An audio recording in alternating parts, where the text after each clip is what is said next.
ಇಲ್ಲ ಅಜೆಂಡಾದಲ್ಲಿ ಆ ರೀತಿ ಏನು ಬಂದಿಲ್ಲ. ಅಡಿಷನಲ್ ಅಜೆಂಡಾದಲ್ಲಿ ಏನಾದರೂ ಬಂದರೆ ಚರ್ಚೆ ಮಾಡ್ತೀವಿ.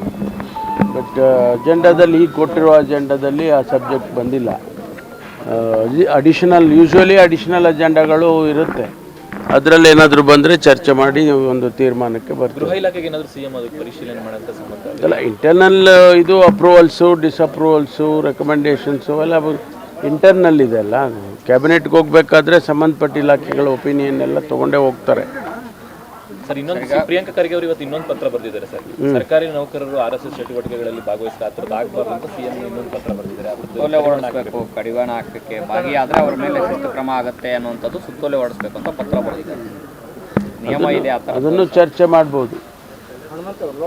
ನಿಯಮ ಇದ್ರೂ ಕೂಡ ನೋಡಿ, ಈಗಾಗಲೇ ಇದಕ್ಕೂ ಕೂಡ ಏನು ಸರ್ಕಾರಿ ಸ್ಥಳಗಳಲ್ಲಿ ಯಾವುದೇ ಕಾರ್ಯಕ್ರಮಗಳನ್ನು ಮಾಡೋದಕ್ಕೆ ಯಾವುದೇ ಸಂಘ ಸಂಸ್ಥೆಗಳಿರ್ಬೋದು, ಧಾರ್ಮಿಕ ಸಂಸ್ಥೆಗಳಿರ್ಬೋದು, ಅಥವಾ ಬೇರೆ ಯಾವುದೇ ಖಾಸಗಿ ವಿಚಾರಕ್ಕೆ ಪರ್ಮಿಷನ್ ತಗೋಬೇಕು ಅಂತ ಈಗಾಗಲೇ ಇದೆ. ಅದೇನು ಹೊಸದೇನಲ್ಲ. ಅದನ್ನು ಎನ್ಫೋರ್ಸ್ ಮಾಡಿಲ್ಲ ಇಲ್ಲಿವರೆಗೂ. ಕೆಲವು ಸಂದರ್ಭದಲ್ಲಿ ಮಾಡಿದ್ದಾರೆ, ಹಿಂದೆನೂ ಮಾಡಿದ್ದಾರೆ. ಈಗ ಬೇರೆ ಬೇರೆ ಜಾಗಗಳನ್ನು 2-3 ಜನ ಕೇಳ್ತಾರೆ, ಒಂದೇ ಜಾಗ 2-3 ಜನ ಕೇಳ್ತಾರೆ. ಅಂಥ ಟೈಮ್ನಲ್ಲಿ ಪೊಲೀಸ್ನವರು ಎಕ್ಸಾಮಿನ್ ಮಾಡಿ ಯಾರಿಗೂ ಒಬ್ರಿಗೆ ಪರ್ಮಿಷನ್ ಕೊಡ್ತಾರೆ ಅಥವಾ ಕೊಡೋದೇ ಇಲ್ಲ. ಈ ಥರದ್ದೆಲ್ಲ ಇದೆ, ರೂಲ್ಸ್ ಅಂತೂ ಇದೆ. ಅದನ್ನು ನಾವು ಸೀರಿಯಸ್ ಆಗಿ ಇಂಪ್ಲಿಮೆಂಟ್ ಮಾಡಿಲ್ಲ. ಈಗ ಏನು ತೀರ್ಮಾನ ತಗೊಳುತ್ತೆ ಕ್ಯಾಬಿನೆಟ್ಟು ನೋಡಬೇಕು. Thank you.